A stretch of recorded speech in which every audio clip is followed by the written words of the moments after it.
welcome to the Small Biz Connect, where we are diving into the exciting trends shaping the food industry. So, we're going to be focusing on the health conscious choices, sustainability, and the rise of virtual kitchens. The food industry is evolving very fast, and we are joined today by the four fantastic guests who present the different corners of the food business. First of all, we have Dado Foodies, a growing catering business, and Active Living, specializing in health shakes, flavored porridge, and snack bars.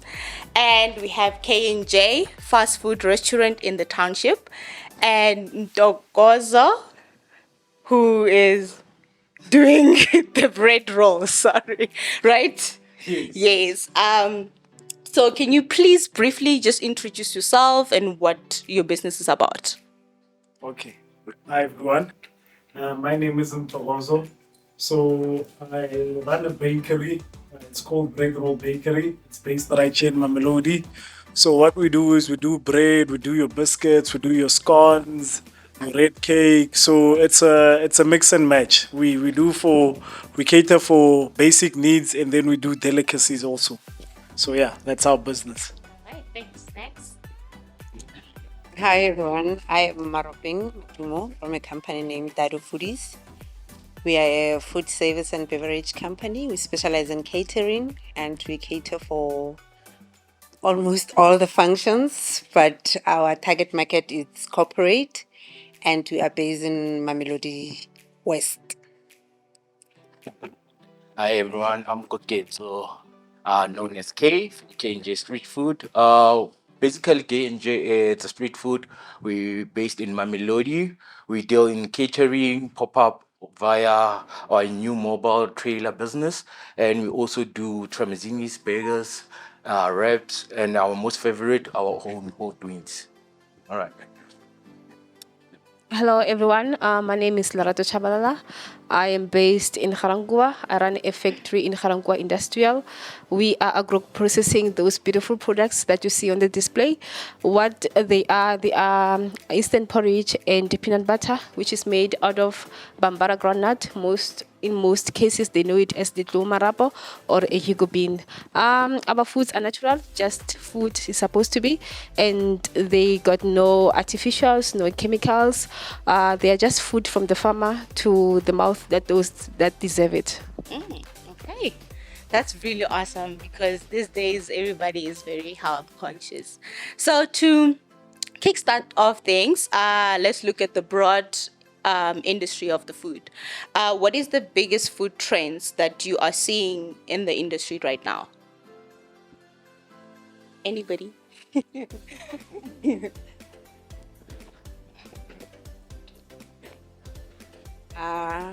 In my industry or line of work, which is catering, most people are now health conscious, as you have mentioned. So that's the new trend because now people prefer, they will say they prefer vegan food that is halal. Some are vegetarian, so we have to be aware of those trends and new dishes within those trends. So that what we must look up to. What I've picked up is since while I'm in the bakery industry, so a lot of companies and a lot of people are preferring to eat bread which is baked with sourdough. So that's something that we're also going to be looking at doing towards the near future. And another thing is we've also had some interest in people who ask us about gluten free. So those are some of the trends that in my industry that we have picked up.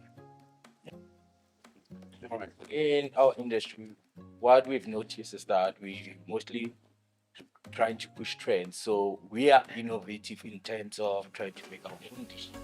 So combining the most organic ways of making food, from your vegan wraps to your vegan food, is one thing that we want to try.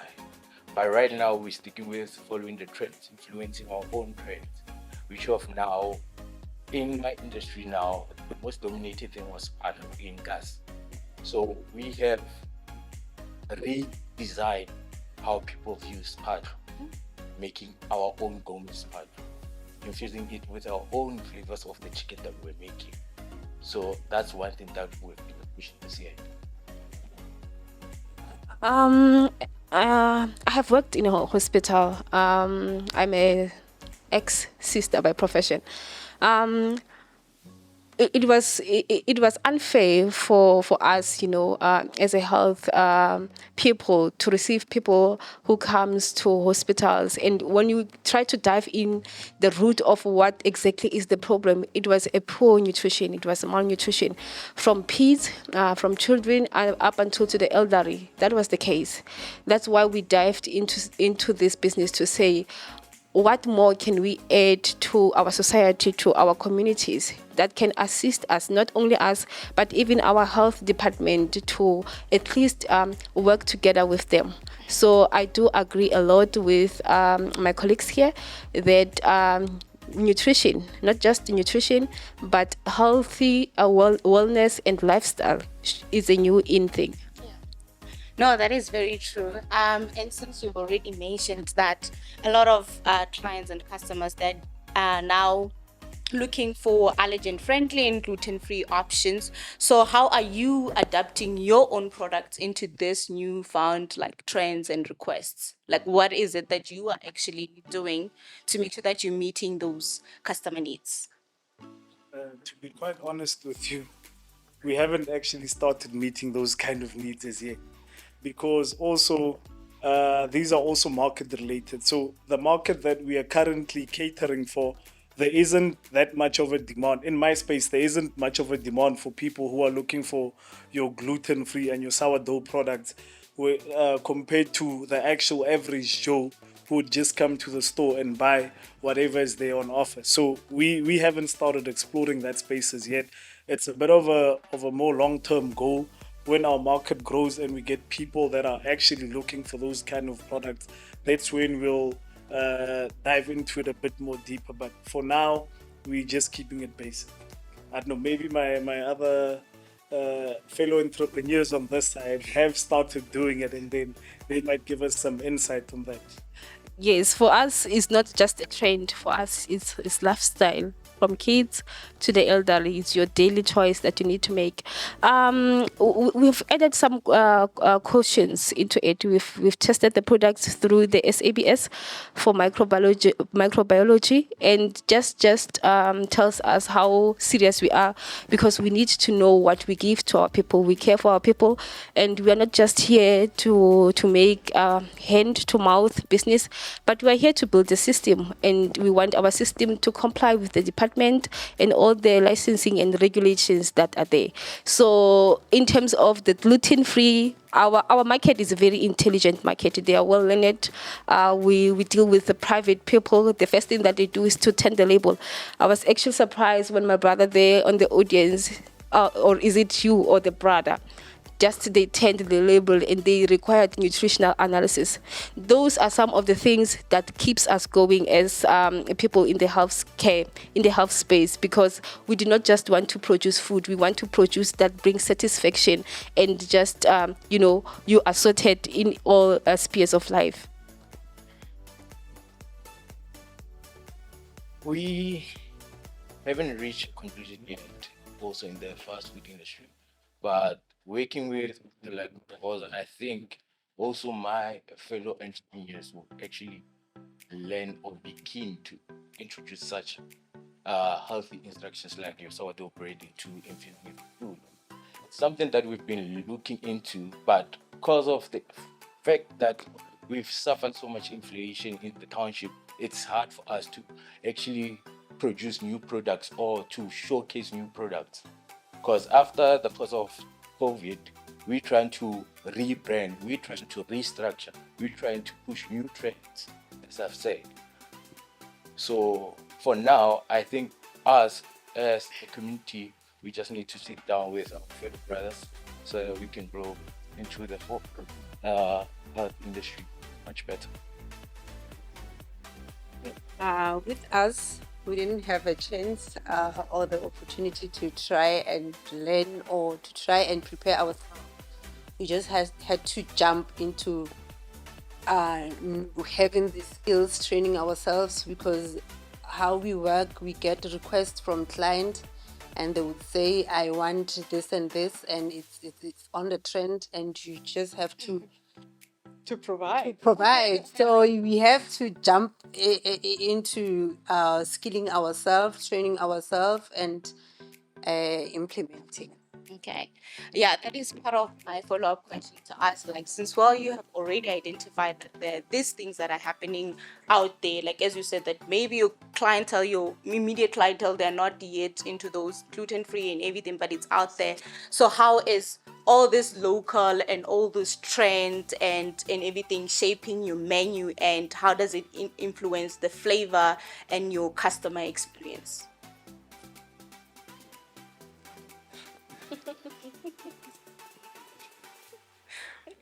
You just put me on the spot.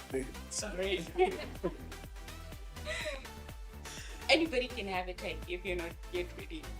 Okay, what I can say is, us as a business, we haven't, as I said before, that we haven't fully explored those kind of products, but due to the nature of the kind of business that we are, we have well-established suppliers, which at like on a monthly basis yeah, they send us these newsletters with those products incorporated into their new offerings. So what we would do is like once a month, like I'd get from one of our well-known suppliers is Bakels, South Bakels. So they provide us with our bread premixes, your yeast, and all those kind of things. So they send us products which we could try out ourselves going into the future, which are like are made. Some products are made of sourdough. Some products are gluten-free products. So we haven't done the research ourselves, but we have been sent stuff that we can use whenever we're ready to jump into that space of having to introduce those new things. So it's a support thing on our end that we have the support. If ever we need to introduce those products into our offering, the support is there from our suppliers. So we haven't started, but it's something that we could bring in easily. Yeah, so it's a support structure thing from us. From us, we have implemented like some of the things before COVID. Your lentil platters, your cabbage platters, for all those reasons. But because of COVID, as I've said, and the inflation, it has caused a dramatic change into the menus. So coming back now, after this relief, it's much easier to distribute and to see exactly how you can create a certain trend again into a healthy lifestyle. Because before, as KNJ, we used to do milkshakes, smoothies. So because of COVID and the restriction, we had to stop. So now we've been implementing to relaunch some of the products next year. But currently we're still focusing on the mobile business, but I think it's something that's doable in terms of changing the menu into a healthier option. Okay. I do. Oh, okay. So since all you have mentioned, all we have already talked about the health conscious and everything. So there's also an aspect of sustainability practices. And now it's become a key thing where businesses are adopting a more eco-friendly practices to help reduce their carbon footprint. So how is it important to you guys in the food industry to actually embrace the sustainability practices, reducing food waste and using eco-friendly packaging? Uh, for us, Kenji, we are known for our brown packaging, which of it's eco-friendly. It composes under 30 days. We've been using gas for over 6 years. So we basically have environmental conscious in terms of how we do things into our kitchen. In terms of waste, currently our potato peels, we're trying to regrow our own potatoes. And then some of the things we redo, like for example, your carrot skin. Normally we do salads for our staff. so that we reduce so much waste, so that we can reuse some of the things. So, in terms of environmental healthy option, we've been there, we've been doing that. Okay. Do you guys have? The grain that we chose when we did the research, we wanted something that is sustainable too. And as we dig in it and dive in into the research, we found that protein is what we're looking for. And Bambara granite, it got about 20% of protein. The interesting part is that Bambara granite, it can grow in dry soil. It can go days without water. I mean, like looking at scarcity of water in South Africa, farmers don't have a headache to say there's no water, there's nothing like that. So the grain can continue to grow, and we can still get its full potential and its full nutrition out of it. And also, it got the ability to make carbon emissions into food. So wherever you find a Bambara granite, the soil becomes fertile so that you can go again. We are working on a different package, because when we started, this was the package that we came about. We are looking for options on how more can we add into our packaging, so that we don't have a lot of our products out there, and they are not even adding into the sustainability.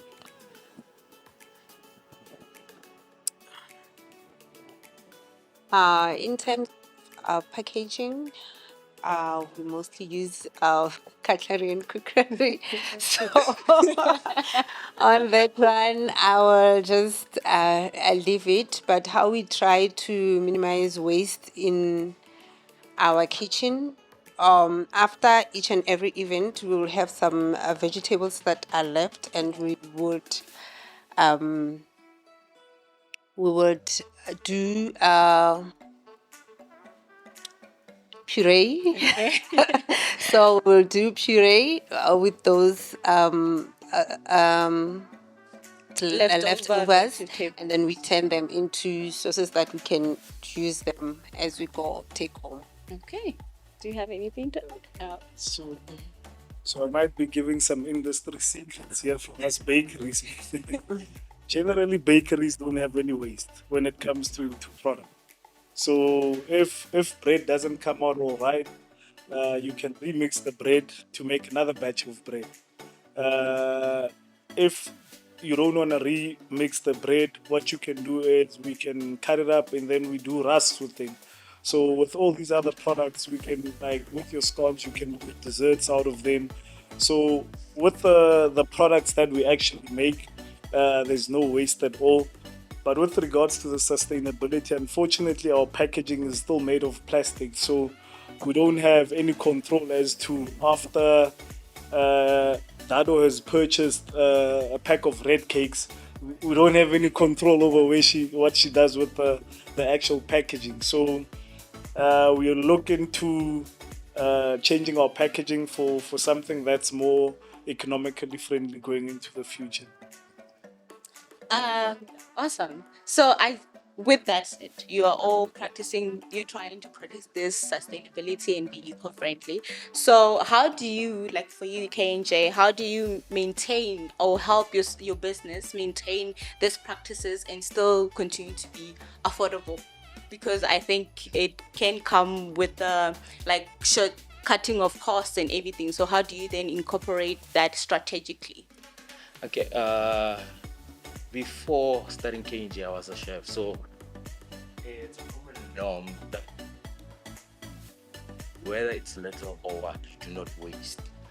So, with that common practice in terms of food, we know that we don't waste, not an inch. You can make soup for someone who's homeless. You can do something with the little that you do. And then for it to be profitable, it's for us to buy in less and also at cost-effective price. Meaning that us taking out the middleman going directly to the wholesaler or to the farmer, it's much easier and it's more profitable. Yeah. Okay. Do you want to add? No, you can add. We always want to learn. Tell us more. Okay. All right. So there is also another trend that is out there of the virtual kitchens, or you can call it cloud kitchens. What are your thoughts in this rise of virtual kitchens and delivery only models that are now getting to pick up? It's something that's always been there because of I'm using Uber. You already getting your food via Uber. But with the video kitchen, I'm just giving you the glimpse of what you're receiving and being prepared. And with our TikTok, mostly it's us preparing our food. You can see exactly what's been done with your food, how it's been handled. So it's something that people need to be aware of, and they need to support it because of now you'll be aware that okay, I'm buying food from this certain person. How is he handling my food? Is the things that he's putting there going with what I really like or not? So the visual kitchen thing, it's something that it's going to grow and massively. Awesome.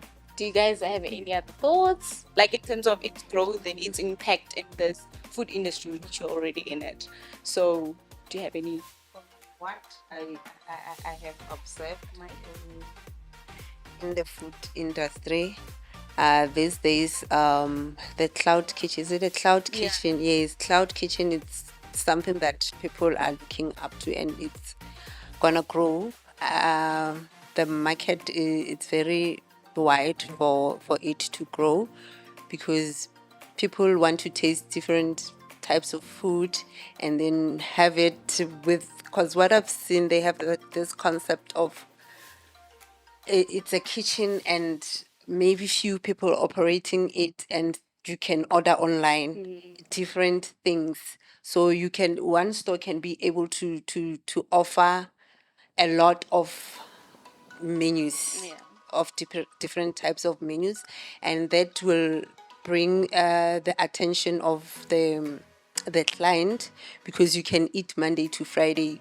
different things, or even 2 weeks different things. So yeah. Okay.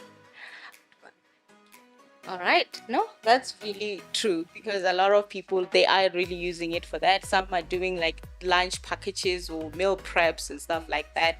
So it is really on the rise. And also we have the convenience of on the go food. Like a lot of people are increasingly coming to, like as I said, the meal preps, just making sure I just grab, mix and I eat. So how are you incorporating that? Like how does it affect your menu development and the types of products that you are actually offering?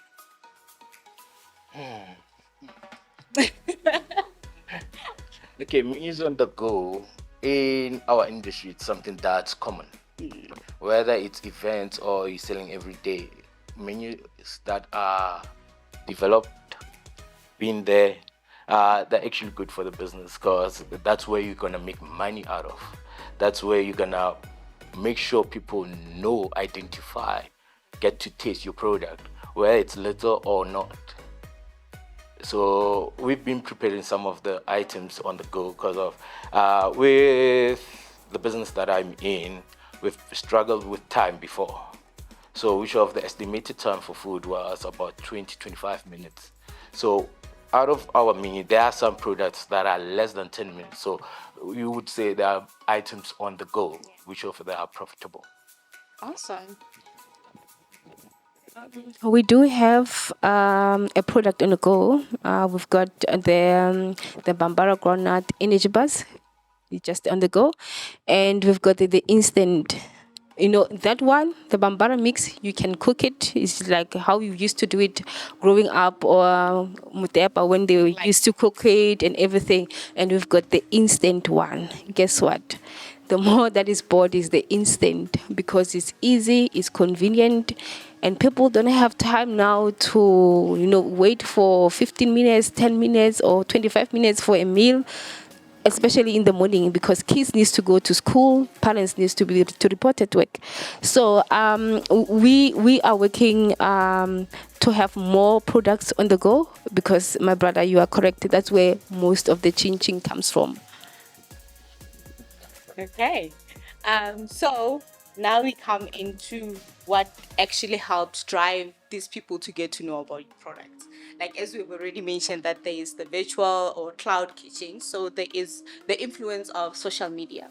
So it's playing a huge role in shaping a lot of things that are happening to our lives socially. So platforms like Instagram, TikTok, they're on the rise, and everybody's like on it. So my question to you is that how do you use them to market your business, if you use any? Let's say from what I've noticed and what I've picked up is that those platforms are there, but you need to know how to use them. So what I do is I've noticed that our feet in the store generally increase when our posts are very consistent. Like the more consistent we are, the more people that come to the shop. And then you can even see it like through the engagements that you have, through the comments that, how much is this? Is this available? So if you are posting your products in a consistent manner, then it actually does work because the people do come through consistently. But if you're posting in drips and drab, it's one post this month, another post after 2 months, like people forget about you. So as soon as a person wakes up and the first thing that they see on their timeline is scones from our shop, then it does the work. The people do come through. So I think for us, a proper way to use those platforms is to just do it in a consistent manner. That's true, my brother. I'm with you on that. Cause we've tried TikTok. With TikTok, we tried using influencers, and it has actually worked into our benefit. So right now, in terms of social media, we are open to be collaborating with influencers out there to see how far we can actually reach out. With our current one of the videos featuring Tyler, we're on 1.4 million views. So it's good for business. It's creating traction. As my brother said, we don't need to put you actually as a business. You need to be a content creator also, because of a being a content creator. You need to have time. You need to post each and every moment, each and every 2 hours, so that your product is relevant to the eye. Your product is relevant to the people that are reaching out to you. So that's the thing. Well, I don't have time. I don't have time, and I don't have the expertise, and I don't want to. I'm an entrepreneur. I don't want to be a social whatever. But having a meeting with Rulani and the marketing team has shown me how much I need to put on marketing my products, because as I've just mentioned that I don't have time, and as long as I have posted a pic and it's there, I don't see anything wrong with the pic. I just see a pig which can go for marketing. But for somebody who is really educated in that, we see the angles, we see the light, we see the shadow and everything. So I'm just saying, I thank Frank so much for putting me on that program for marketing, because sitting down and showing me a lot, it has shown me that there is a lot that needs to be put on marketing. It is not just pictures and videos. I did have videos and some information on my socials, but it was incorrect videos. Rulani can attest to that, and it was wrong pictures. And I always wondered, why am I not having a lot of engagement? I once tried to boost them, but then still I'm paying for nothing. But just to say thanks to Frank for the effort that you put into our businesses, especially for marketing, because marketing means more sales. I also saw a course or a training for social media coming soon. I would love to RSVP for that, because I also struggle so much with keeping up with content and creating, posting every day. I struggle. I don't know which way is the correct way to do it, because I will get a review saying that your food are nice, just invest in good phone, in a good quality phone. So I really don't see a problem with my phone. So I don't know. So I think I also need that training so that I can try at least to also be the content creator of my own business. Yeah, because I struggle so much, but I do get referrals. I don't get any engagement, but I do get referrals from people saying that someone told us about Dado Foodies. She's your follower on the social media, and then we would like to request a quotation. So it really working. If I can put more effort on it, it shows that I will see some result.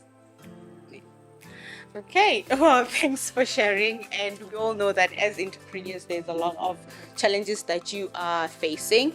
And as you've already mentioned, you find that you're not a content creator, but since while you're still starting up, you find that you have to wear a lot of hats. Many hats are on you, a lot of responsibilities. So, in that light, what are some of the challenges that you are facing? Like the key ones that you are facing, or yeah, basically that. Key challenges regarding Yeah. social media. Oh no, regarding just being in this food industry. I would say in the food industry, every year you will never know what hits you. Like with my business for the past 4 years, first one we were hit by the inflation for oil. Next thing, it's chicken. Now chicken is dying. You have to find another option. Next thing, every year there's something. But by the grace of God, I'm still standing. I don't know why, but I'm still standing. But that's one thing. Inflation, we don't know how it's gonna tackle us. Provided that tomorrow it might be wheat for you guys, that there might be not any single grain of wheat available. Tomorrow it might be eggs again, that there's no chicken again. So it's one of those things that you need to adapt, adjust, and deal with them. You push. I think for me, it's safety of the consumers. Living in South Africa now and being in food industry, there is a lot now. We have seen the trends of kids dying. We have seen a lot of things which are being manufactured and the factories are unknown. We don't know where food come from. Others they manage to track. So the Department of Health is like here with us. So my main challenge is compliance. Remember now when you are a manufacturer, you need a compliance for the factory. You need a compliance for the product. You need a compliance for the delivering vehicle until it gets to the consumer. The most important thing at the moment, not at the moment, for each and every business in food industry is to make sure that its consumers are safe. That's the thing for me. And it's expensive.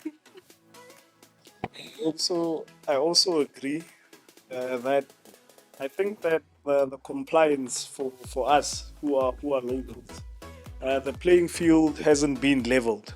So I'm in the same industry as a person who bakes like in the garage, but then for me who is more of a formal business, like I'm subject to all of these laws and regulations, whereas that other person isn't subject to those things. So I think that if the playing field gets leveled to some extent, it would assist us much more than what we're going through at the moment. Like some of my competitors are the Somalian and Pakistan nationals who also make bread, whereas their bread comes in at about they can sell it to someone for about $6 and the person would retail it for 8 rand, and then I'm coming in at for wholesale at $10. So because that the overheads and the nutritional value of what they are producing and what I'm producing is different, and then the overheads that I have to incur and the overheads that they incur are completely different. So it puts us at a point where you find that now all our locals are starting to cut corners now. Instead of using your proper product, just because you want to make a buck like they are making, you want to start cutting corners. So I think that legislation should, the playing field should be leveled so that we are all on the same ground, and then we can all incur the same costs, and then everything will be good for all of us. We can all make money. That's very true. I agree with all of my colleagues. And also in my line of work, we have a seasonal challenge with food where you'll make more sales during summer times, and during winter the business goes very quiet. And I think maybe if we can look into having some product in-house that can sustain us during those times. Okay. Yeah, those challenges, I think the audience can agree with you that it is out there. Like as you said, the Pakistanis, they're here, they're really making money. And yeah. So, with that being said, with the challenges, let's talk about Freg. How has Freg been able to help your business, or the challenges that you have faced or you are facing, and what are the strategies and everything that you went through with Freg?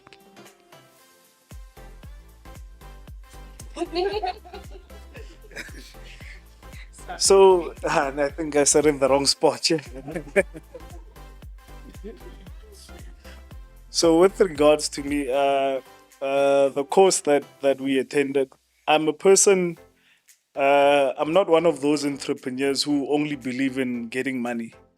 I know we need money to get a lot of things done, but in order to run a successful business, there's more to it than just the money factor. They could have given me R1 million and then I could have blown it, bought a Porsche or something like that, and then bought like with a fraction of the money, bought like a small mixer and a small oven just to get by. So I think that the information that we get through the courses that they offer helps us a lot, because you might think that you know a lot of things only to find that you were going about some of the things the wrong way. There were certain products that there's a costing model that they've developed for us, so that you can see that there are certain products you might think that this is my best selling product, only to find that you're not making money off of it, or you're actually selling that product at a loss. So that actual lesson taught us to, in order to price our products right. So it's one of the things that we would take for granted. Just because things are moving, it doesn't mean that you're making money.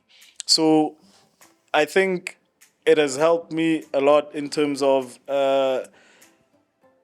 managing the finances of the business also, how to leverage certain things. You also learn to see that what's more important. The module, it was quite a long module. Having to come every 2 weeks.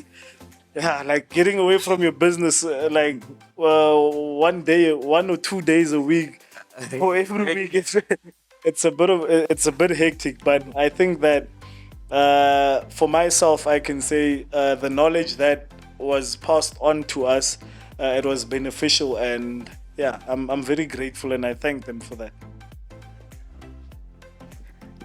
For me, yeah, Frek. Okay, with Frek, it has made me to identify two things. Do I want to be a businessman or do I want to be a chef? It's one thing that I had to deal with, especially doing a model with you guys, because being a chef, you just follow your passion, you just mix everything the way you want. You don't look at cost. And you want the best. And you want the best. And then now comes the financial model. You have to take very good handle on the pricing now. And that's very, very hectic. And it gets confusing. As a businessman, you get to a point that, okay, you have to follow. So creating the business model made it far much easier now. Because of right now, I can just put all the ingredients on my business model, calculate it, and I know exactly what that pricing for that bag is going to be with. And it's satisfying now. So now I can balance being a businessman and also a chef. So with the program also, I've got the inside and out to actually understand my business, not at the base level, but focusing to regarding my business, seeing the vision of my business 5 years or even 10 years ahead of me or my time. Because me and Fred going through doing the business model, we have redefined creating our own recipe books, meaning that it's going to be easier for us to replicate whatever we do. So hence we said we're doing the mobile businesses. So with that help, it actually helped us to replicate whatever we are doing. So it's easily accessible to franchise the idea. It's easily accessible to franchise what K&J needs to be. Thanks to Frank. Awesome. We are glad. Yeah, it was very nice to be in class with Catherine, Martin, and others. Like they teach you manual theory, and it's nice and all that. But when it comes to practical, it was another story because then you realize that am I in business or am I doing what? Then you start to ask yourself some serious questions and sit down and try to get answers. And you have to get answers from yourself because you're the owner of the business. And Frank assisted Dado Foodies a lot because our business, when we come here, it was just a business that it's operating from pocket to from mouth to what do they call it? What do they call it? From hand to mouth. Yes. Yeah. So they gave me that financial management training practically, and also they helped me to implement that into my business so that I can have a sustainable business that it can run, and I can be able to know my finances and know what's going on in my business because I didn't have any business recording and whatsoever. So they also assisted with a system called QuickBooks that we use to monitor the finances and to draw the financial statement and to know your business what is going on in the business, and that it's very helpful because today we are able to see profit in our businesses, and still they are still here and going with us to achieve our goals because they frequently check on us. They need to know what's going on, and you have to account for your business at all time.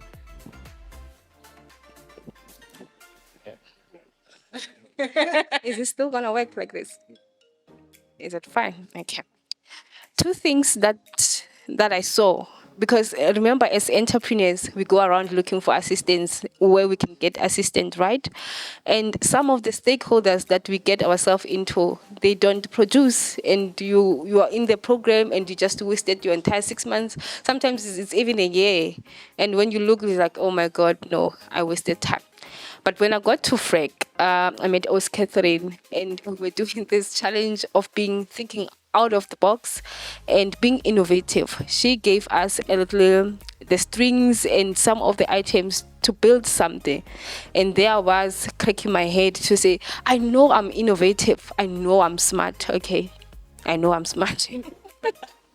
I know I like challenge. I know I like to engage myself.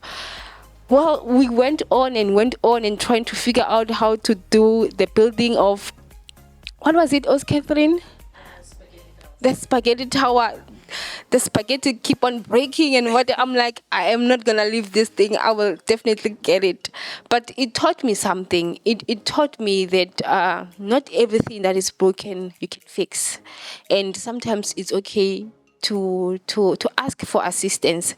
And also there are other people who are gonna be bright. I did not get it, somebody get it, and that was my friend.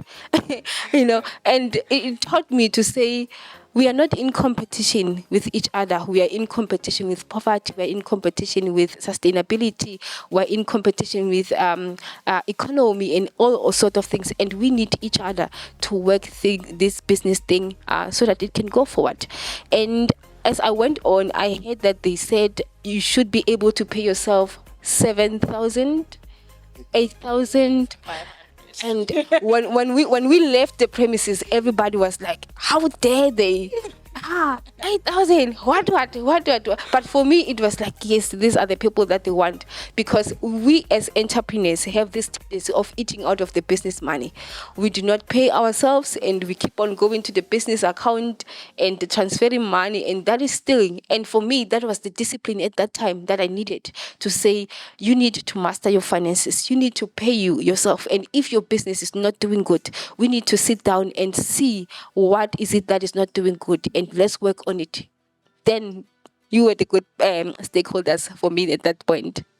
Awesome. Well, we're glad that we got to help you, especially in what counts the money. Because at the end of the day, we need the finances to sustain our business, our livelihoods, because I think we all have families here. We need to take care of ourselves. So, before we wrap up and have the audience ask questions or anything, I just wanted to find out your closing thoughts. Like, how do you see the food industry evolving, and what role do you hope to your business will play in the future?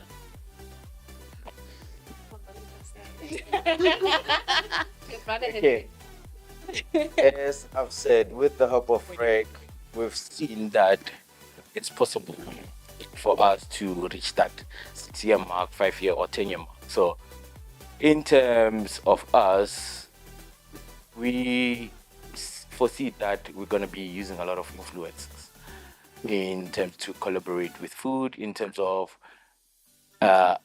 marketing ourselves into better or greater locations. Because at the end of the day, everyone is holding their phone so that they consume content. So, with content being consumed, why can't I turn that into a sale?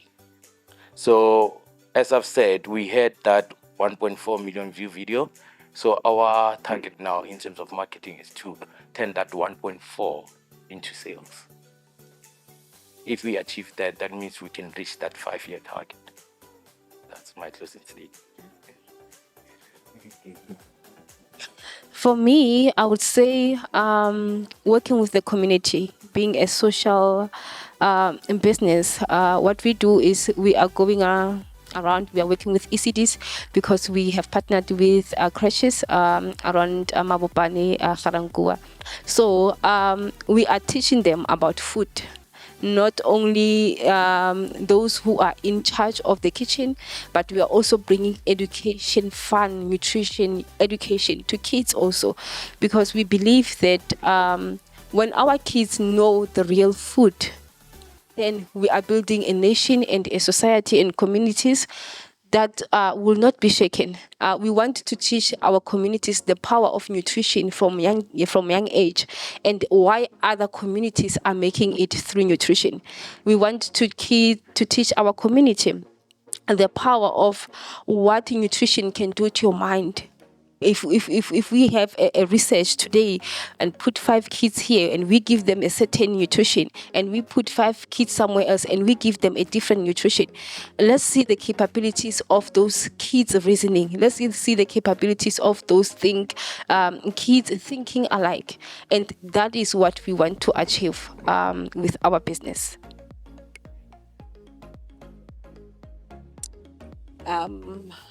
And the industry of food is very huge, and we need food every day.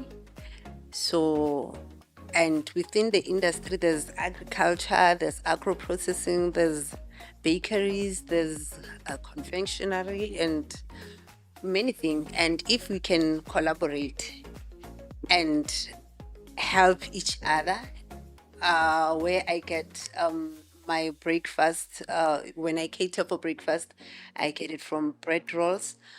When I need some sauces or a different chicken, I can outsource from him. And when I need the butters and the porridge, I can also outsource from him. Us collaborating together and working together will sustain this industry. So the future is looking bright. For my closing remarks, I think that uh, being in the food space, I think it's very important for. I want to be a business that can show our people value. Like a lot of people don't value the products that we take our time to make for them. So, as an example, if someone comes to Dado and says, Dado, I want your services, please send me a quotation. A lot of people will fall off their chairs. But then I think that the people don't appreciate the amount of work that goes into the things that we do. You get people coming into, we have a retail shop. So you get people coming into the shop. They ask you the price of bread. Then once you give them the price of bread, they say, but this one is not the same price as that. So I wanna get to a point where, as a community, people can see the actual value. If you're walking into, let's say, a 5-star building, don't compare what you get from a 5-star building to what you would get in a 0-star building. It's not the same. So as people, we need to be conscious of what we are buying, where we are buying it from, and what we're gonna get out of what we are buying. If I see this product sitting next to a Kellogg's product, for example, I need to understand that there have been certain steps or certain measures that the lady might have taken into producing what they are producing. So, obviously, they might be in the same price range, they might not be. So each product should be assorted with its own particular value, and that's what I want to get out there as a business. That don't compare us. We're not the same. Albany has 50. Albany has their 50 trucks that go out in the morning in the township with the $20 bread. We're not the same. So I just want people to understand that. Awesome. Well, thank you. We don't sell online. WhatsApp only. WhatsApp. So we work in a traditional manner. Like, we have a phone at the shop. If someone wants to inquire about a product, they can call our landline. Mostly our sales are also, it's direct interaction with customers, so people frequent our shop on a daily basis. So the online space, it's not something that we are looking at doing for now.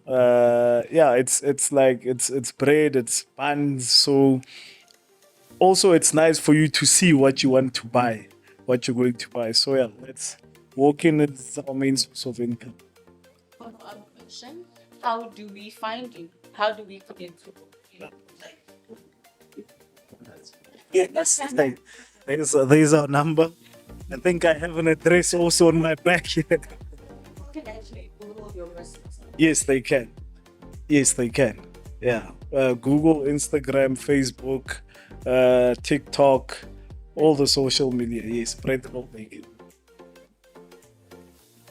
We are also available on Facebook, Instagram, and Google My Business. We also on the central supplier database of the government, and yeah, that's how people get to contact us, because we don't have any e-store. We are just marketing ourselves through those platforms and a word of mouth. Us, we are available on Uber. January, we're launching on Take a Lot, which of it's been run by Mr. D. So currently, in terms of getting our product available online, it's either via Uber Eats. Mr. D Take a Lot would be next year, January. With our socials, it's KNJ Street Food, one word. So whether you're on Instagram or TikTok, it will directly take you to our WhatsApp where you can place your order, and then if not, schedule your order via Uber Eats. That's how you can find us. Yeah, you can also get us in all social platforms at Active Living SA. And we are currently working for a project 2025 earlier, where we will be partnered with Macro Online. So that's one of the things that we're working at. Yeah. Okay. Well, those are good news. Now we know where we get our food. So I think that is a wrap. Thank you so much for honoring us with your presence and your time and sharing your story, your business, and everything. And to the audience, thank you for listening to us.